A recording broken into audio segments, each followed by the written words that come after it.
bienvenidas, bienvenidos a Daily Energy, este espacio digital diario de petróleo y energía, donde ya saben, todos los días abordamos temas energéticos, pero también de otros sectores que mueven a México y al mundo. El día de hoy vamos a tener un programa especial porque tenemos una invitada con quien vamos a poder hablar acerca de un tema que nos tiene bien preocupados a muchas personas, o creo que a todo mundo en México a nivel global, el tema hídrico. Y es que por lo menos aquí en México no conocemos de medias tintas cuando se trata de agua. O tenemos en exceso, como ha ocurrido en el Valle de México durante las últimas semanas, en donde han caído tanta lluvia que se han anegado tanto el Aeropuerto Internacional de la Ciudad de México, avenidas importantísimas, calles, y esto ha tenido un impacto económico bastante fuerte para las personas que viven en el centro del país, pero también en otras partes del país. Pero también, si no sabemos de eso, también sabemos de estrés hídrico que nos preocupa muchísimo. Así que pues hoy vamos a platicar de pero también de temas de transición energética. Bueno, traemos una especialista increíble el día de hoy. Nos acompaña Yolanda Villegas, ella es directora legal de Relaciones Institucionales y Compliance de Envase, es doctora en Ciencia y Tecnología y tiene varios libros enfocados, uno en temas hídricos, otros dos en temas energéticos, con una vista hacia futuro, pero también de derechos humanos. Un lujo de invitada. ¿Cómo estás, Yolanda? Muchas gracias por invitarme. Muchas gracias. Bueno, yo me siento que también soy invitada, ¿verdad? Sí. Muchas gracias por la invitación. Me siento muy honrada de estar aquí. Llevo muchos años colaborando con Petróleo y Energía y muy contenta de compartir con ustedes. Pues Petróleo y Energía es tu casa y la verdad es que estoy muy contenta de poder platicar contigo porque eres una expertaza en temas hídricos y como ya lo dije al inicio de este espacio, no sabemos de tintas medias cuando se trata de agua. O en las noticias vemos que hay una situación de crisis hídrica muy fuerte en el país, que no es ajena a nivel global, o en este caso, como lo hemos visto las últimas semanas, nos anegamos por la caída de lluvia. ¿Qué es lo que tú ves? ¿Cómo has estado viendo pues durante estos últimos años el aspecto del tema del agua en el país y cómo se está manejando desde gobierno, iniciativa privada? ¿Cuál es tu panorama general? Pues mira, para entender el fenómeno de estudio, creo que lo primero de lo que debemos hablar es cuánta agua tenemos a nivel mundial, ¿no? Sí.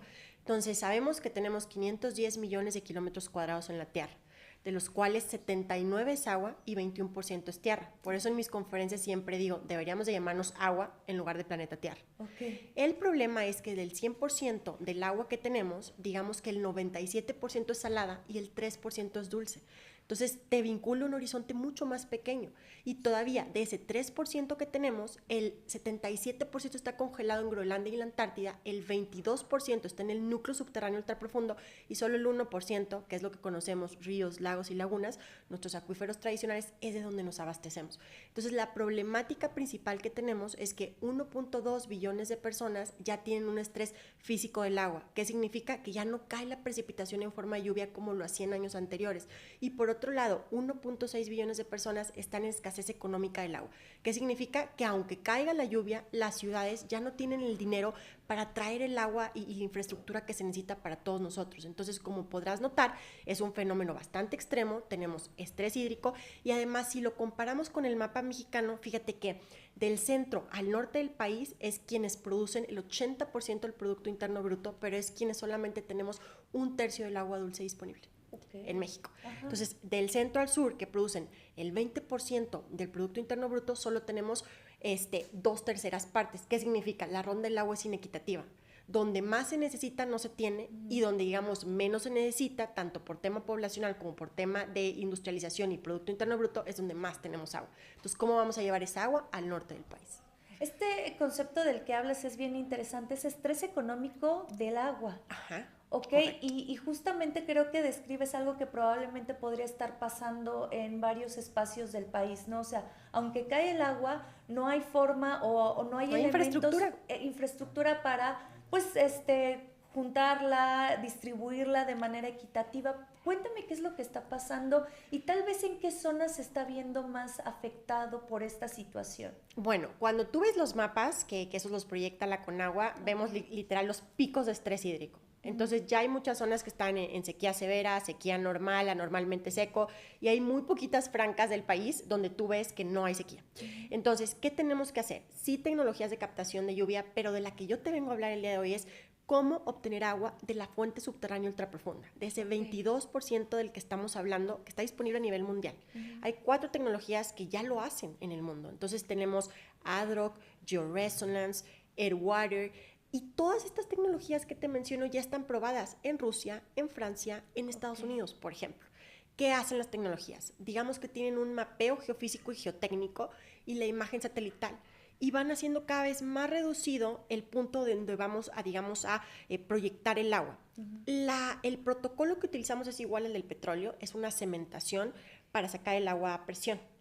Pero una vez que ya identificas la vena montañosa, porque este tipo de tecnología se utiliza mucho donde tenemos montañas, ¿no? Que en México justo donde se necesita es el norte del país y somos zonas eminentemente montañosas.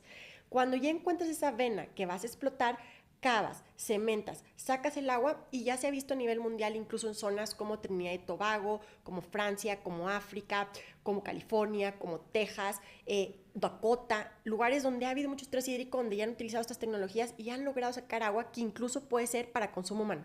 Es decir, podemos darle algunos de los usos consultivos, agrícola, industrial, doméstico, que es el más importante y que está consagrado en el artículo 4 constitucional, pero también podríamos darle uso energético. Ahora que el director de Pemex mencionó que queríamos utilizar otras tecnologías, que no fuera fracturación hidráulica como tal, pero un símil analógico, pues esta agua va a ser muy importante porque, por ejemplo, en la fracturación hidráulica tú tienes que meter 98% de agua y 2% químico radioactivo. Entonces hay que entender cómo dejar de estar en conflicto con los usos del agua y estas tecnologías pueden ayudar muchísimo. Oye, está súper interesante. Entonces, esta se trata de una nueva forma de extraer agua, porque aquí hasta donde tengo, por ejemplo, en el Valle de México, lo que hace es que se capta en cuencas y de aquí digamos que se importa para la Ciudad de México, que es donde se consume o se utiliza muchísimo, ¿no? Correcto. Pero fíjate, en la Ciudad de México ya estamos explorando el segmento subterráneo. En todo el acuífero del Valle de México traemos el 76% del agua que consumimos todos es del segmento subterráneo. Solamente que del que estoy hablando yo es el segmento subterráneo ultra profundo. Incluso puede llegar a los 3.000 metros de profundidad. Incluso han llegado a los 5.000 metros de profundidad. Y esa agua es distinta que la que te recarga el acuífero superficial y el acuífero somero. Entonces puedes dejar que pase el tiempo, que los ríos se vayan recargando, nuestros acuíferos que están vedados, mientras estás extrayendo lo que está en el fondo, que puedes además comprobar que es un agua diferente, porque tiene una salinidad diferente y tiene todos elementos minerales distintos a los que tienen nuestros ríos, lagos y lagunas. Este método del que hablas ya se ha probado entonces en otros países con éxito. Con éxito. En Texas, por ejemplo, en nuestro vecino estado de Texas, en California. Y de hecho la UNESCO ya ha identificado desde el año 2004, tú ves el mapa terráqueo y ya tiene muchos puntitos donde empieza a salir esta agua en medio del mar, porque están en las megacuencas subterráneas ultraprofundas y al final pues todo es un círculo virtuoso y derivan en el mar. Entonces se ha visto, por ejemplo, en las costas de California como en medio del mar empieza a brotar agua dulce. Y lo puedes revisar porque es un agua con características diferentes, obviamente, y con un color diferente. Entonces tú ves el mar y de repente saliendo agua de otro color en medio. Entonces, ¿por qué no utilizarlo antes de llegar a la desalinización? Que obviamente no estoy prohibiendo la desalinización ni haciendo ningún juicio de valor, pero puede ser mucho más económico y puede ser menos contaminante y puedes evitar destruir arrecifes y otros ecosistemas al utilizar la desalinización. Entonces, este tipo de tecnologías son incluso, yo lo hablo en 5 aristas, de por qué son mejor que la desalinización, que construir grandes presas, grandes acueductos. ¿Por qué? Porque puede ser mucho más económico, hasta 4 veces más económico que una gran presa, que un gran acueducto. El impacto ambiental lo puedes tener de 1 a 3 meses, que puede ser mucho más que 1 año, 2 años que te puedes tardar en estas mega construcciones. El requerimiento de tierra es de 0.02 hectáreas. Entonces, muy poquita tierra versus lo que requerirías para hacer estas grandes infraestructuras. Y obviamente que el tiempo para empezar a producir, tú lo puedes sacar entre 8 y 12 meses, que es mucho menor tiempo que construir una obra maratónica que te puede tardar 4 o 5 años, mucho tiempo, ¿no? Entonces, si lo ves en todas las aristas, o sea, en la medioambiental, en la económica, en la de construcción, en la de riesgo de sabotaje es mínimo porque tienes múltiples tomas de donde estás sacando esta agua, pues es mucho mejor. Ok, oye, ¿y qué pasa en México? ¿Ya se está tratando de probar este tipo de infraestructuras? ¿Hay algún tipo de iniciativa, algo que esté pues impulsando este tipo de infraestructura que dices que tiene muchos elementos positivos? Ya empieza a haber algunos intentos. Lo que sí te puedo decir es que, digamos, el 80%, más del 80% de nuestros acuíferos están vedados. Entonces, sí Ok, habría que hacer algunos tintes en la legislación, porque cuando tú vedas desde la superficie hasta el centro de la tierra. ok. Y esto entonces, ¿qué significa? Que no puedes irte más abajo porque se estima que esto es lo que te recarga el acuífero somero subterráneo o el acuífero normal. Y esto no es así. Entonces hay que hacer una diferenciación en la legislación en cuanto a latitud, longitud y profundidad para decir, bueno, vedo el acuífero, vedo lo que recarga el acuífero, pero no vedo el fondo donde puedo sacar agua que se está, digamos, desperdiciando, y pongo entre paréntesis desperdiciando porque nada se desperdicia en el medio ambiente, pero que se está yendo y se está convirtiendo en agua salada. Perfecto. Oye, a ver, otra cosa que me parece bien interesante, siendo tú especialista en tema hídrico, estamos viviendo una transición energética, que el objetivo es tener menor impacto ambiental en sí la generación de energía. Claro. Pero mucho de esto a veces no incluimos el tema del agua. Y creo que Claro, es vital. es un protagonista. ¿Cómo tú Es ves este vital. proceso de transición y qué papel juega el agua si se está viendo por tratar de evitar el desgaste de este recurso que es no renovable o hay temas que todavía falta abordar? Hay muchos temas que faltan abordar, pero déjame darte una cifra. Por ejemplo, para poder tener el agua que consumimos en la cuenca del Valle de México, mucho lo tenemos que traer de Río Lerma, lo tenemos que traer de Cutzamala, que también ya tienen mucha menos agua que lo que tenían antes. Anualmente estamos perdiendo entre 700 y 800 millones de metros cúbicos que estamos consumiendo. Y eso que causa una ciudad como la Ciudad de México, que estamos construidos sobre un lago, que nos vamos hundiendo. Entonces, en los últimos 100 años nos hemos hundido 15 metros. ¿Por qué? Porque antes había un acuitardo, que es una terminología donde estaba cierta sedimentación, porque nos construimos arriba de un lago y al momento de tener el líquido, el agua aquí abajo, es incompresible. Entonces eso hace que no te hundas. Cuando tú vas sacando y sacando y sacando el líquido, ¿qué pasa? Te vas hundiendo cada vez más. Okay. Y también, para darte una cifra del consumo energético que tenemos para traer toda esta agua de otras zonas a la Ciudad de México, que estamos sobrepoblados, realmente estamos pagando en materia energética, o sea, en tema eléctrico y todo, hasta 2 veces lo que paga la Ciudad de Puebla entero para traer el agua. Okay. Entonces sí tenemos que pensar en la huella hídrica, en cómo manejar una gestión hídrica integral. ¿Y qué significa esto? Es un protocolo que ya ha adoptado nuestro país, que se tiene en todo el mundo, que te dice, es que no nada más tienes que ver la extracción del agua, tienes que ver el ecosistema y el hábitat que estás, digamos, haciendo encarecidamente, y estás haciendo que se mueran ecosistemas, que se mueran hábitats. Entonces tienes que ver no solo la extracción, sino lo que implica. Entonces, ¿qué tienes? Elementos humanos, elementos culturales, externos, económicos, y todo eso tiene que ver con la extracción del agua. Ahora, en materia de transición energética también es muy importante, porque muchas tecnologías utilizan agua. Totalmente. En el sector energético. Entonces, si tú quieres ser una empresa que construya con base en criterios ESG, Environmental, Social, Governance, tú tienes que tomar en cuenta tu huella hídrica, sin lugar a dudas. Claro. ¿Y está ocurriendo esto en México? ¿Hay elementos, reglamentación, leyes para que justamente en este proceso en el que pues está participando tanto el gobierno como empresas privadas en la generación de energía, se tomen en cuenta este tipo de elementos que mencionas? Fíjate que yo pienso que la presente administración sí está poniendo mucho foco en el agua, ¿no? Yo acabo de tener reuniones en Conagua y la verdad es que los veo muy pro salvar a nuestros ríos, salvar a los ecosistemas, ver cómo podemos hacer esta sinergia e interacción entre la empresa, sociedad civil y el gobierno. Entonces yo sí estoy viendo un cambio de paradigma, y también creo que se debe a que ya no tenemos agua. O sea, no nos queda de otra, porque podemos vivir sin luz, pero no podemos vivir sin agua. Entonces, a mí me llama mucho la atención, y eso lo he comentado con muchas personas en el sector energético, es cómo tenemos catalogado el petróleo, ¿no? Periodo Triásico, Jurásico, etcétera, y todo hacia abajo, ¿no? En el sector subterráneo. En agua no sabemos cuánta agua subterránea tenemos. Okay. Entonces, creo que la primera tarea que nos tenemos que abordar es cuánta agua tenemos, de ahí cuánta podemos explotar, dejando un círculo virtuoso para que se recarguen los acuíferos, y además que aprendamos a concientizar a la población de que no tenemos tanta agua, ¿no? Entonces, cuando te vas a bañar, cuando vas a tomar agua, etcétera, tienes que ver y también contratar empresas que son socialmente responsables, muy importante. Claro.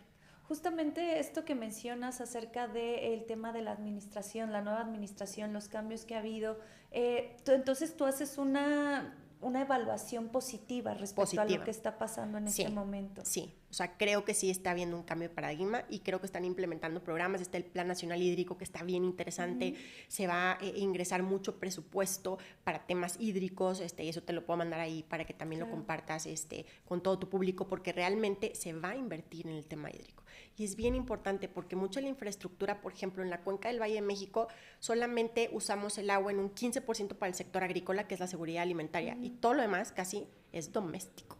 Entonces, pero de ese ramo doméstico, realmente el 40% se nos va en fugas cuando no tenemos agua. Entonces necesitamos construir infraestructura, necesitamos dar mantenimiento a la infraestructura que ya tenemos. ¿Para qué? Para que logramos eficientar el agua y tener entonces sí una gestión hídrica integral. Pero esta cifra yo la he escuchado desde hace años, que 40% del agua se va en fugas. Entonces, ¿qué está pasando? ¿Por qué todavía no hay un cambio y un programa justamente para renovar todas estas, pues sí, infraestructura hídrica que tenemos en la Yo ciudad? creo que porque es mucho presupuesto y porque literal tenemos más de 50 años sin meterle al mantenimiento. Entonces, no es algo que podamos decir es que es de esta administración o lo que sea, no.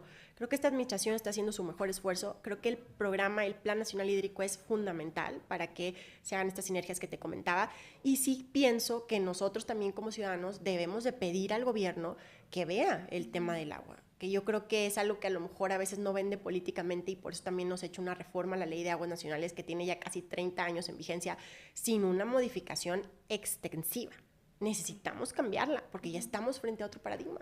Exacto, estamos frente a otro paradigma y creo que siempre hay mucho desconocimiento respecto a temas hídricos en la población, pero también mucha preocupación. Creo que es una de las cosas que más impacta, preocupa a las personas de qué va a pasar con el agua.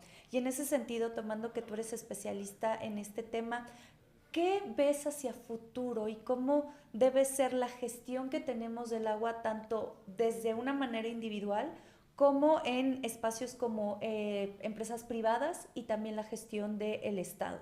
Sí, pues mira, creo que hay que medir los distintos alcances en la huella hídrica, al igual que como lo hacemos en el tema de transición energética y de criterios ESG, ¿no? En cualquier empresa. Pero déjame darte dos panoramas. Vamos a llamar inciso A e inciso B. El inciso A es, digamos, cae la lluvia en forma de precipitación, ronda en la mesa de agua, se transpira en tierra, se evapora en mar. Y eso es lo que estamos implementando en México. Pero ya la innovación ha llegado a un punto que voy a hablar del inciso B, que es igual, cae el ciclo de agua, ¿no? En forma de precipitación, pero ¿qué te dice la NASA? Cae hasta 5 veces más precipitación que la que tenemos cuantificada.